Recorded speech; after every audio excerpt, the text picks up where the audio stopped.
Welcome to episode 3 of the Stitch Line right here on Fashion Network TV. So today's episode is about luxury fashion versus fast fashion. Is there really a difference between the two? So I want to start the episode by just giving you guys a little bit of education when it comes to luxury fashion versus fast fashion. So ideally, luxury is something that is sought after. It's something that comes with high quality materials. It's something that is handcrafted, multiple things under that umbrella. Usually European brands are, well, not usually, but European brands pretty much started the luxury fashion.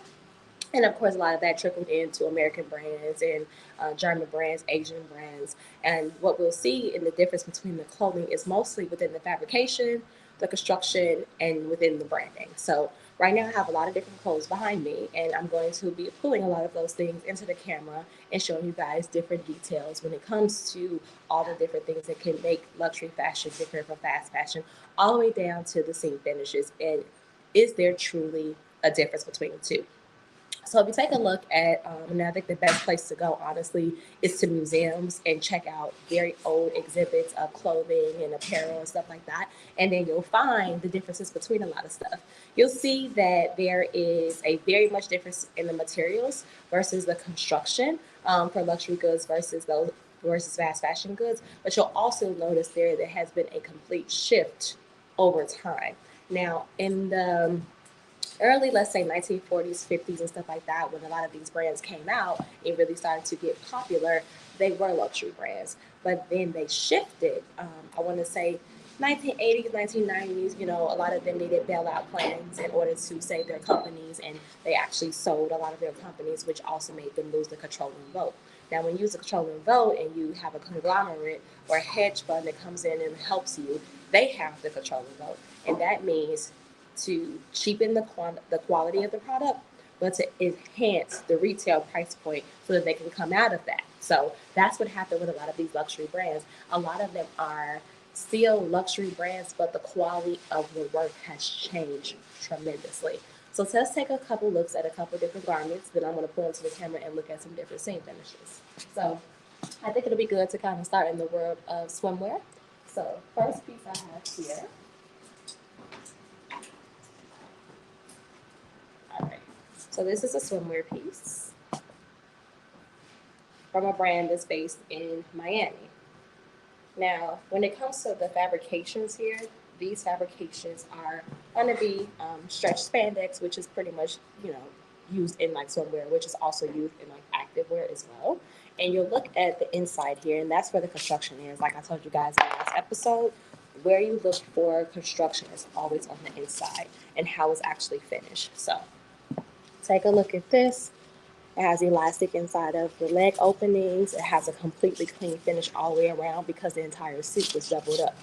This is a very, very good sign of quality. You're not seeing any loose stitches, any skip stitches. You're not seeing any overlock stitches that are fraying in any way. You're seeing each piece that was articulately and detailed made directly into this suit. Now, let's look at another swimwear suit.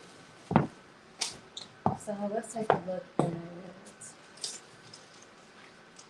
this. Now, you look at this, same material, same fabrication, different construction.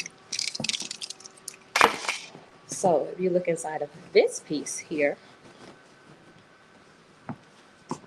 you'll see a lot of stitching here.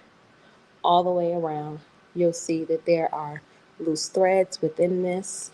You'll see that the seams are not consistent within this, but from the outside looking in, it looks like that it's perfect, but it's actually not.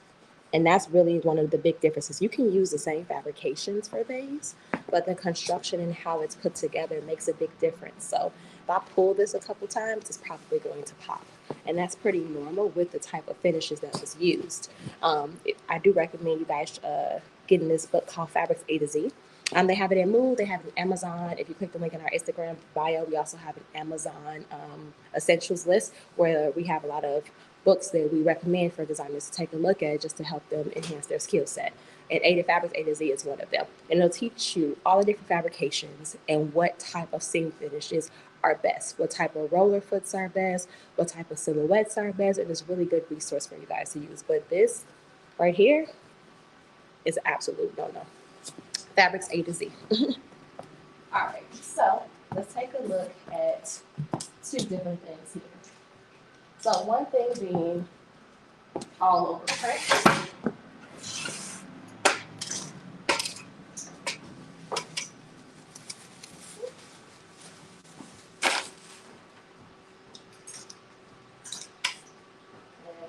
Let's take a look at this. All right, so here we have a velvet t-shirt, drawstring on the sides. So let's look at the quality from the inside out. Now, both of these pieces are meant to be for activewear, things for multi-use. Now, this particular designer used velvet for the activewear, which is not necessarily a bad thing and more so will fall into the athleisure category. But let's look at the inside construction of this particular top.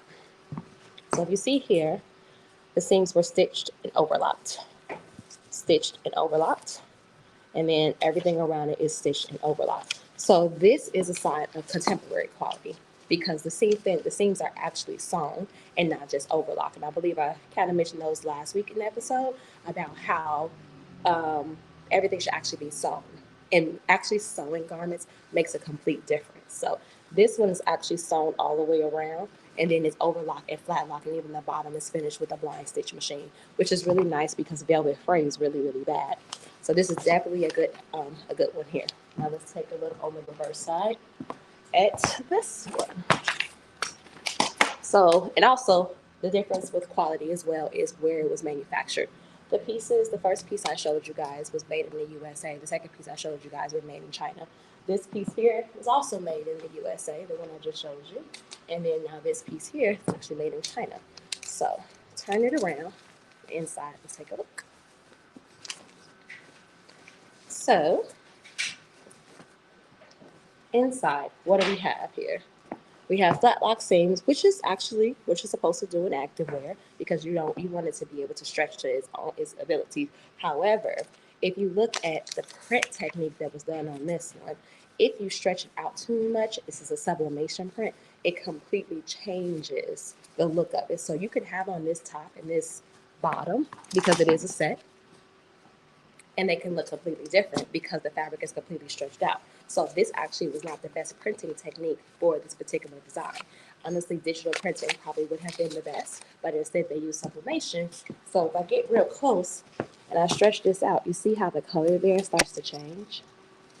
And that's the same way on the bottom. So let's say you're top heavy or you're bottom heavy or vice versa, this is not going to look like a actual uniform two-piece set. It's going to look a little odd because the color is going to look different because of the way that it was done and the actual quality of the fabrication. Now, sublimation is better for stretchier fabrics and all over prints, but in this particular instance, it was not. So this is not the best execution, of what would have been a very solid garment. Okay. Now, a couple things to know and understand about luxury as well. Luxury is literally just a term.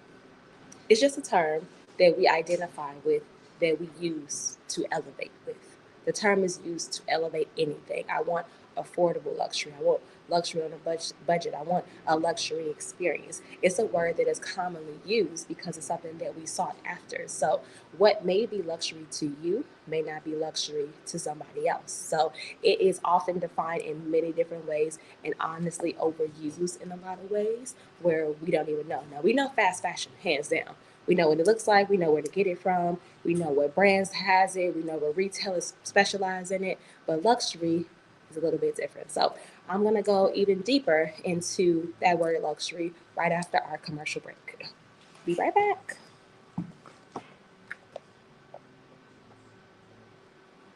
So then I said to him, you ought to customize your car insurance with Liberty Mutual, so you only pay for what you need.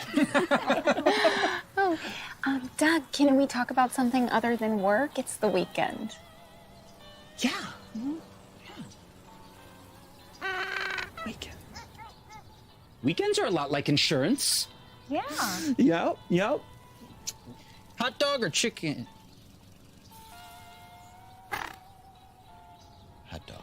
Only pay for what you need. Liberty, liberty, liberty, liberty.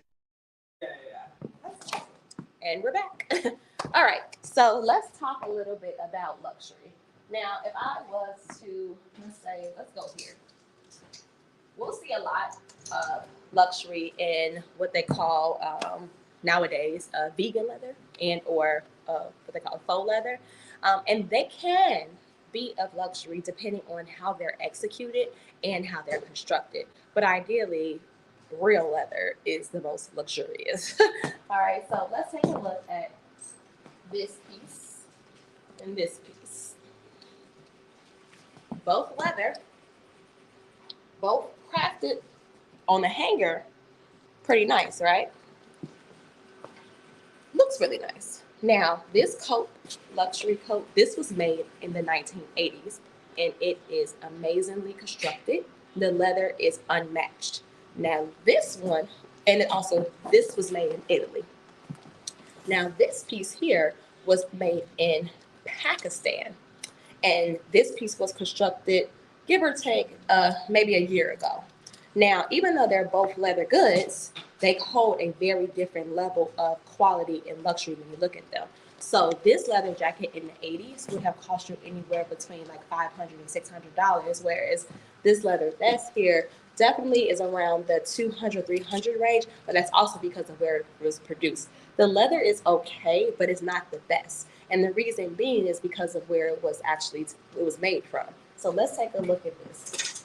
Now, I know that on this hanger, this looks kind of cute, but the fit on this is absolutely terrible. So a couple different things when it comes to proportion that you probably won't be able to tell unless you have someone in it. But I was able to tell because one thing is the lining is in stretch and it's polyester. And I probably would never put a polyester lining in a leather garment. I would definitely use a silk, especially to stay within what the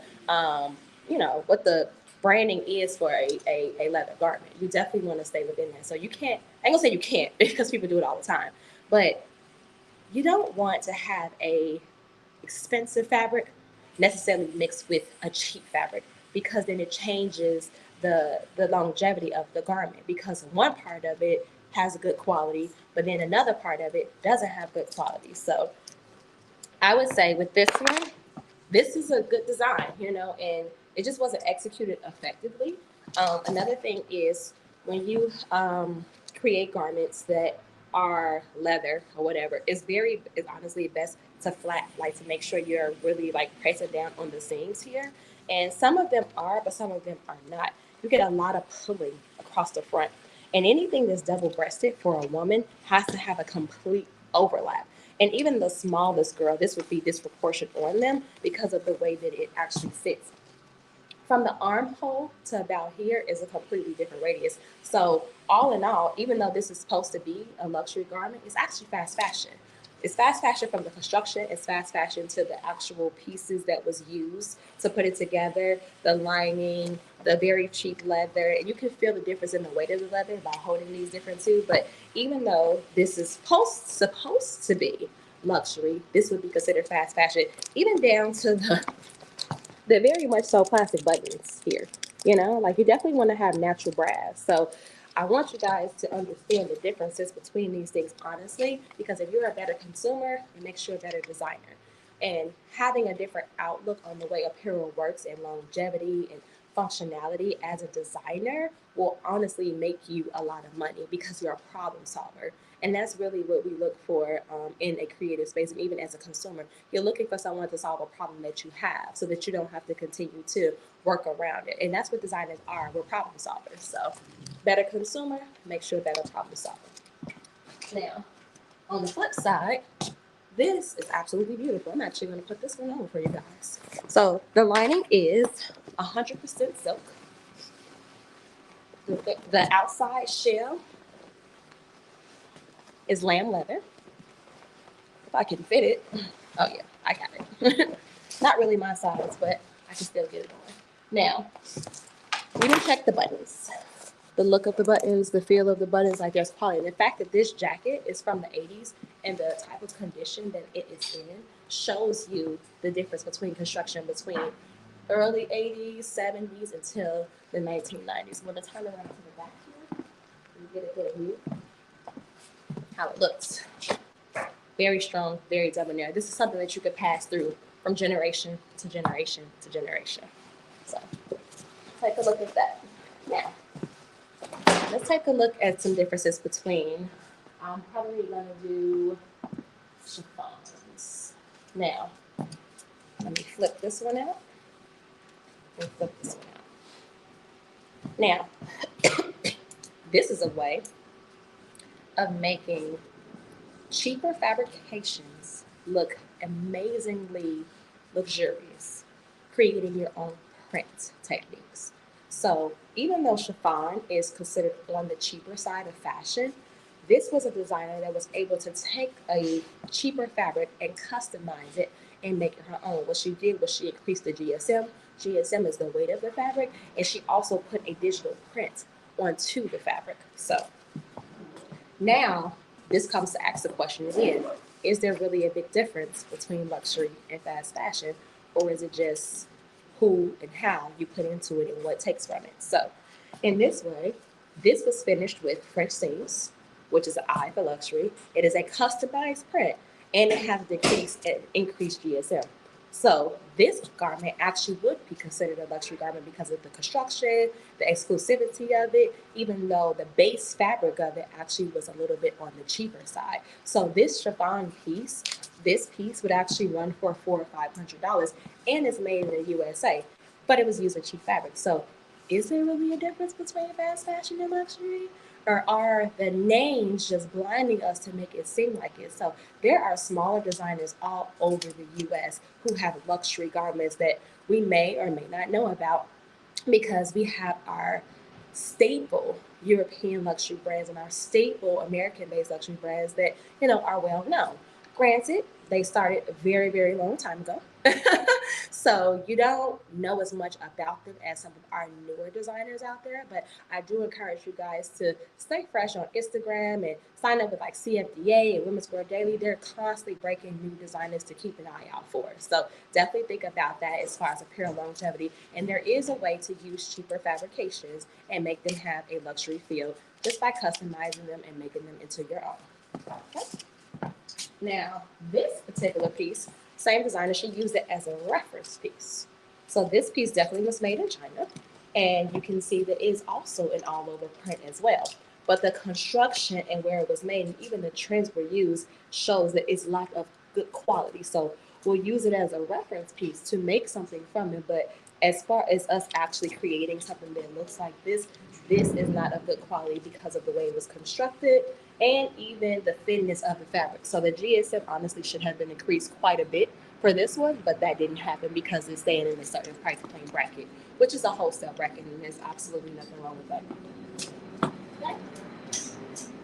All right, so put these down and let's move on. Let's look at some faux leathers.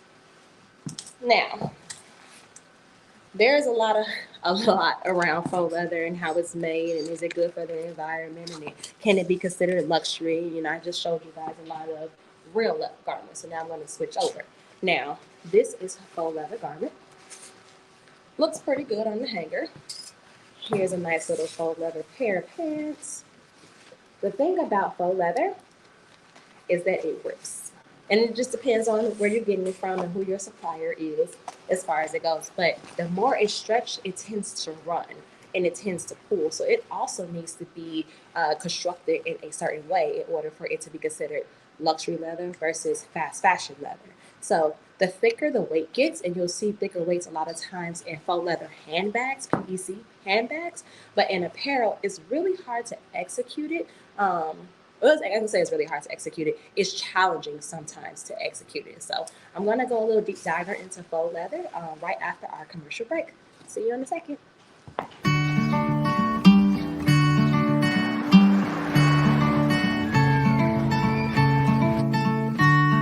There's a couple things I'd like to say to you. After all the crazy things that we've been through, Needed you in the dead of night, the wake of the day, first broken light.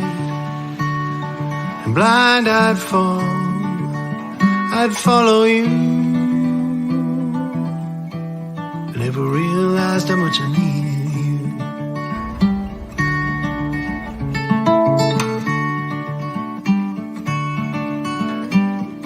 you. Comfort. What we deliver by delivering. And we're back. All right, so let's take that a little deep dive into faux leather, luxury versus fast fashion. Now, I don't know if you guys are familiar with T by Alexander Wang. It is his diffusion brand, which is a contemporary brand that's actually sold in sets. And then there's actual Alexander Wang. Now, he is one of the designers that actually does a great job at using faux leather in his contemporary brands, because if he was to use real leather with the T brand, it would actually outprice what the target consumer price point actually is. So I have maybe 3 or 4 dresses that I've gotten from Alexander Wang. Some of them have faux leather, and then some of them are just, regular neoprene fabrics, really good quantities and stuff like that. Now, his execution is great, and I definitely recommend that you guys check it out. Now, this is a fast fashion faux leather. And what you'll find in the difference is like I was saying previously about the running and stuff, but also how it meshes well with other fabrications. So for this one, for instance, this is not bad. It actually was executed pretty nicely. And it has a ribbing at the bottom. It has a complete mesh back, and then it has a ribbing around the neckline. So ideally, the fabric that's used in the back is actually called a compression mesh, a power netting. A power netting here. Now, it mixed well for this particular garment, and that's because it's a pretty simple silhouette, not a lot of details, very much so like 2 to 4 seam lines, very simple. The more seams you use, the worse it's going to get with faux leather because of its because of its disadvantage to constantly run and draw lines, depending on the supplier. Now, there are some faux stretch leathers that work really well, but typically, if the GSM is above 180, it's the best. If it's below 180, you're probably going to have some problems. So, the reason why I want to show these two is because this one has way more details. It is of the same faux leather, but the fit on this has been really hard to conquer and hard to execute because it's too many details. So you have a yoke here, you got a collar, you got a placket, you got darts lined out, and it's already starting to peel. So I don't know if you can see this here. This garment has only been tried on one time, and it's already beginning to have a hole here. Why? Because there's too many seams. Too many seams on a fabrication that is cheap will ruin the integrity of the product. So it's okay to use cheaper fabrications, as I demonstrated in the kimonos. Yes, the fabrication is cheaper, but the GSM was increased and the way it was executed was better, but it's only 2 seams. It's only 2 side seams. Whereas this one, we got darts, we got sleeves, we got pleats, we got yokes, we got just too many. We got cuffs here. Like, it's a lot going on in here.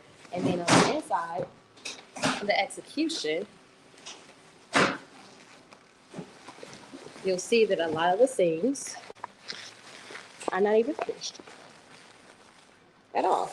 They're just straight, which is going to make them run even more because it wasn't executed properly. A lot of times in leather garments, you'll see a lot of flat lock seams because that's honestly the best way to execute it or whatever, but you're not going to use a flat lock machine on a faux leather, and it's going to continue to run and make loose threads. So I don't know if you guys can see here, but it literally, the way it was constructed here, really bad. It's already coming apart, like pieces, apart. For it to only have been worn once is very, very sad. That's funny, I said sad. It is sad. All right, so I am going to flip my camera around. I want to show you guys some different techniques when it comes to luxury, when it comes to printmaking. So we talked a little bit about sublimation and how that works, but let's talk a little bit about embroidery and how it can change in the way it looks too. So I'm going to flip this direction and onto the table here. Hope you guys can see that well and just hear my voice. So this is an embroidery technique here. This is a different embroidery technique here. And then we have a different embroidery technique here as well. Now, all of them were executed pretty well. The only ones that have a little bit of an issue is because the stitch to the inch changes. And you'll notice that on a lot of fast fashion garments, you'll see a lot more sublimation and less embroidery because embroidery costs a little bit more. And no matter what country you get it in, embroidery is going to cost a bit more. Let me flip this one around too, as you can see. So as far as the seller of this bag, because the amount of embroidery that's here, they're going to have to sell this denim bag for quite a pretty penny in order to really turn a profit. So imagine how embroidery works. Every time you have a surface design technique, you have to actually pay a setup fee. There's a setup fee for every surface design technique.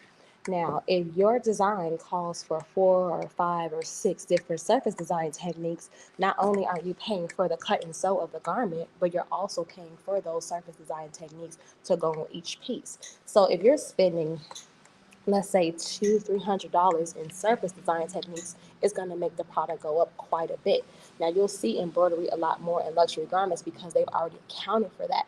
But it's hard to get embroidery unless it's very, very small into a fast fashion garment without it jeopardizing the integrity of the garment. So I do think that some brands and some companies do go out of their way to focus in on quality for fast fashion.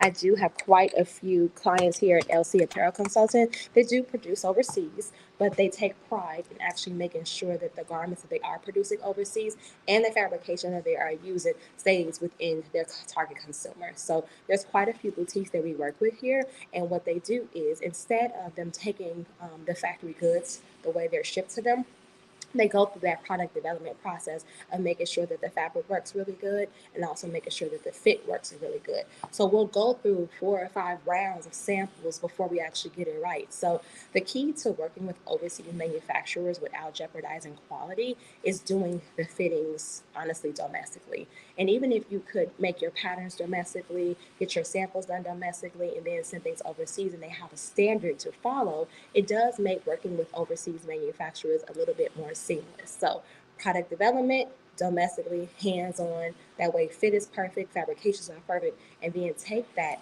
all that information, you can put it into a tech pack, you can even order the fabrications and send them directly to your factory, opposed to letting your factory overseas have all the control. If they have all the control over the quality, then is there a difference between luxury and fast fashion? Not really, because you're allowing someone else to. So the big difference between luxury and fast fashion is what you put into it, because there are a lot of fast fashion garments that you can get that are great quality, and there are also a lot of luxury garments that have terrible quality. So your product development is essential as a brand, as a retailer, as a new designer. How you go about creating that foundational piece that leads into the bulk of the goods is what's going to make a deciding factor whether you're luxury versus whether you're fast fashion. Both businesses are needed.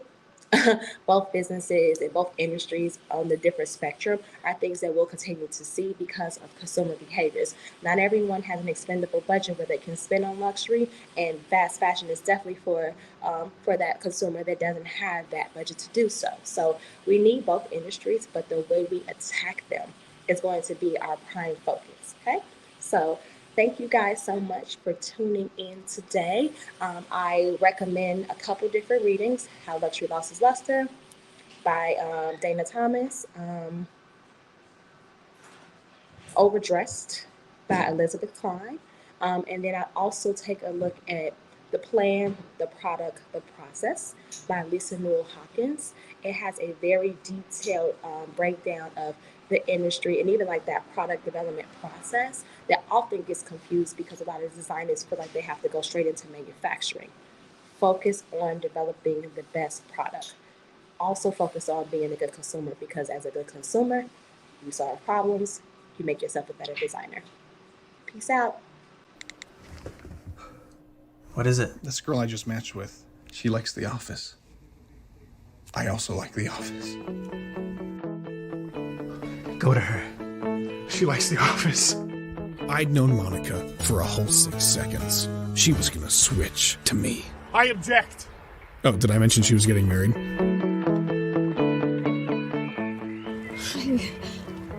I'm Tanner. I like watching The Office and going on adventures. 6 foot. Gym rats. I want to find the Pam to my gym. And you're unlike any man I've ever met in my life. You are unlike any woman I have ever met. Switching has never been easier. Switch to T-Mobile and save up to $650 per line. You're definitely not 6 feet. T-Mobile is the leader in 5G.